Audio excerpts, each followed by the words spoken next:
गांव की उस ठिठुरती सर्द रात में, जहां पड़ोस के घरों से बच्चों के हंसने की आवाजें आ रही थीं, वहीं रामलाल के घर में मौत जैसा सन्नाटा पसरा था। रामलाल, जिसने कभी बड़े बड़े भोज में राजाओं की तरह 56 भोग परोसे थे, आज अपनी ही बहू की जली हुई और सख्त रोटियां निगलने को मजबूर था।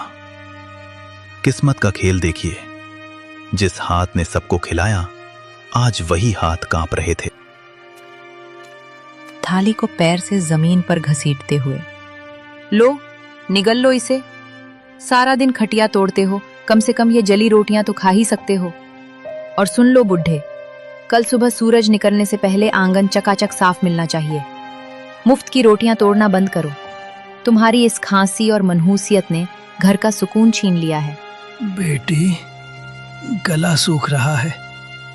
अगर थोड़ा सा गुड़ का टुकड़ा मिल जाता तो ये सूखी रोटी अंदर उतर जाती। गुड़ चाहिए इन्हें? अरे अपनी औकात देखिए। जब से मां गई है, तुम हमारे सिर पर बोझ बन गए हो। सच तो यह है कि तुम्हें भी मां के साथ ही चले जाना चाहिए था। अब यहां हमारे टुकड़ों पर पल रहे हो, और नखरे ऐसे जैसे अभी भी किसी रियासत के रसोइये हों। बेटा, जिस दिन तू पैदा हुआ था, उस दिन मैंने पूरे गांव को घी के लड्डू खिलाए थे। तुझे अपनी हथेलियों पर छांव देकर बड़ा किया। क्या यही दिन देखने के लिए मैंने तुझे काबिल बनाया था? तभी 7 साल का पोता गोलू दौड़ता हुआ आता है और रामलाल के गले लग जाता है। उसकी आंखों में गुस्सा और दुख दोनों हैं। पापा, आप दादाजी को ऐसे क्यों बोल रहे हो?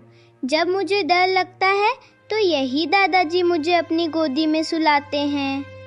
माँ, आपने इन्हें जली हुई रोटी क्यों दी?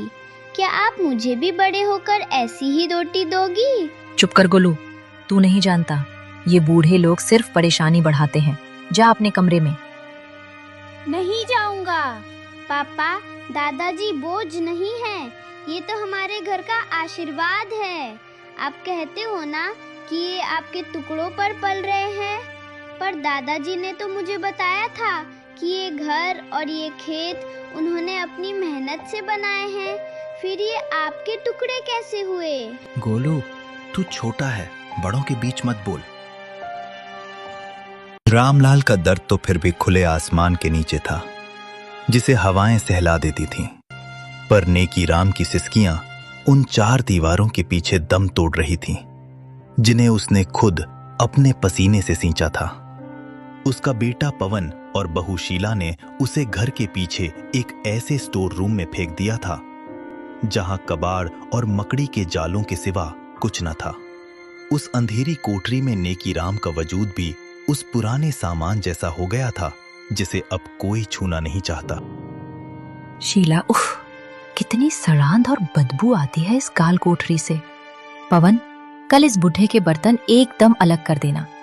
मेरे बच्चों को सख्त हिदायत है कि इनके हाथ का छुआ पानी भी ना पिएं, कहीं कोई बीमारी ना लग जाए। और हाँ, आज इन्हें रात का खाना मत देना, सजा मिलनी चाहिए इन्हें। आज गलती से इन्होंने दीवान खाने के सोफे पर हाथ रख दिया था, सारा सोफा गंदा कर दिया। बेरहमी से कमरे के अंदर झांकते हुए, बिल्कुल सही कह रही हो शीला। पिताजी, आपकी वो पुरानी डायरी और वो टूटा हुआ चश्मा मैंने आज सुबह ही कूड़े के ढेर में फेंक दिया है। अब आपको पढ़ने लिखने की क्या जरूरत? आप बस इस अंधेरे कोने में पड़े रहिए और अपनी मौत का इंतजार कीजिए। हमारी जिंदगी में दखल देना बंद कर दो। बेटा पवन, अपनी जवानी की एक एक पाई जोड़कर मैंने ये आलीशान घर बनाया था, ताकि तू और तेरे बच्चे सुकून से रह सकें। आज उसी घर का एक कोना मुझे नसीब नहीं। आज मुझे ही तू कूड़ा कह रहा है। जिस चश्मे से मैं तुझे पढ़ते हुए देखता था, उसे ही फेंक दिया। तभी नेकीराम की 6 साल की पोती पिंकी चुपके से कमरे में दाखिल होती है। उसके हाथ में एक छोटी सी पानी की बोतल और अपनी टिफिन से बची